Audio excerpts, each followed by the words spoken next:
What's up guys, Houndish here with just a quick news update. I wanted to talk about a few things, including a new Sparrow promotion. As well as this, we've got some updated kind of gear mods coming in Destiny 2, additional information or confirmation about the third subclass, some little updates about a few things that we've learned in the PC beta, as well as some information about a new Fallen House. So firstly, I just wanted to mention there is a new Sparrow promotion for Destiny 2, and this actually comes alongside the XP boost that you can get from Pop-Tarts packs, but this is exclusive to Target stores. And I've got to give a shout out to Bill Me Now Gaming on Twitter for linking this to me. I highly appreciate that, dude. And you can see the Sparrow there is pretty similar to the Virgin Media Sparrow we saw a little while ago. But essentially, if you buy one participating Pop-Tarts pack between the 1st of September and the 31st of December at Target, then you'll be able to pick up this Sparrow. There is some additional information. There's a limit of one Sparrow, and it's only available for download with your first qualifying purchase. There's additional information. I will leave the link down below, but if you thought you were going to miss out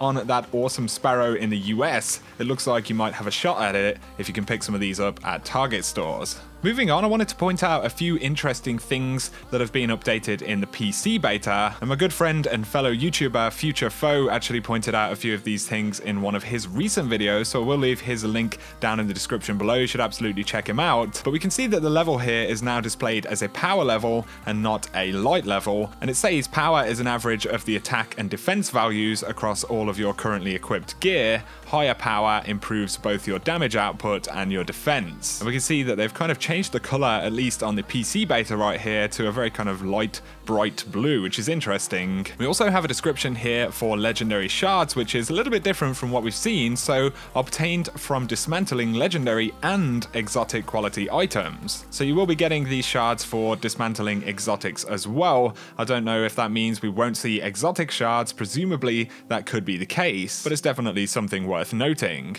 We can also see right here on the Better Devil's hand cannon that it now has a kinetic damage mod. I can't remember if this was actually in the first beta. It's pretty interesting though that we would have kinetic damage mods on kinetic weapons, unless they are kind of just standard, they are always on kinetic weapons, or potentially this means we can actually change them and do other things with weapons that start out as kinetic weapons and vice versa. This doesn't entirely confirm anything, but it's pretty interesting. You'll also notice in the PC beta quite a few of the kind of icons for weapons have been updated a little bit. The Scathelock is kind of a very light color, which is actually a different color from what's on the weapon when you inspect it. I'm really looking forward to seeing more of the kind of weapon and gear shaders that we can pick up in Destiny 2. Moving on, you may have heard about the leaked kind of audio lines from Destiny 2 on the PC, and some of this is kind of spoiler heavy, so if you don't want to hear any of this stuff, I recommend kind of tuning out now if you don't want any kind of story details. But a lot of people are talking about one particular clip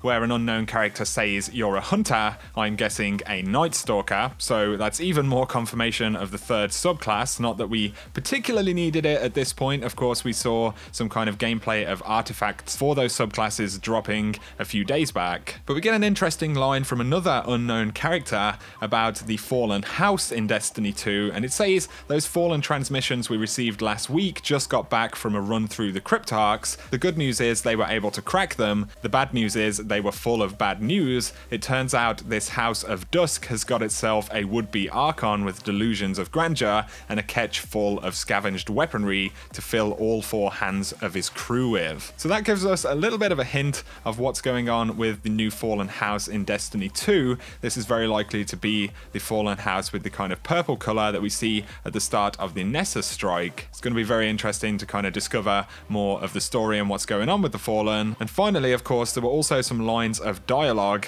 and Crucible kind of audio cues from a new announcer, which tell us that there will be a new female character who overlooks Trials of the Nine. I'm not going to read any more of these out, guys, but if you go and check out on Reddit, there's stuff just all over the place. There's even more than what anyone has spoken about on YouTube, but of course it's very, very spoiler heavy. The audio cues with the female 9 character confirm that Trials of the Nine, will be a thing in Destiny 2, which we've pretty much concluded was the case anyway. So some really interesting stuff, and I just wanted to bring you a quick update about all of this. So I hope you have enjoyed it. As always, guys, if you have, a like and comment below is very much appreciated. If you're new to this channel and you want to see a lot more Destiny 2 content, then be sure to hit that subscribe button. But for now, I hope you have an awesome day.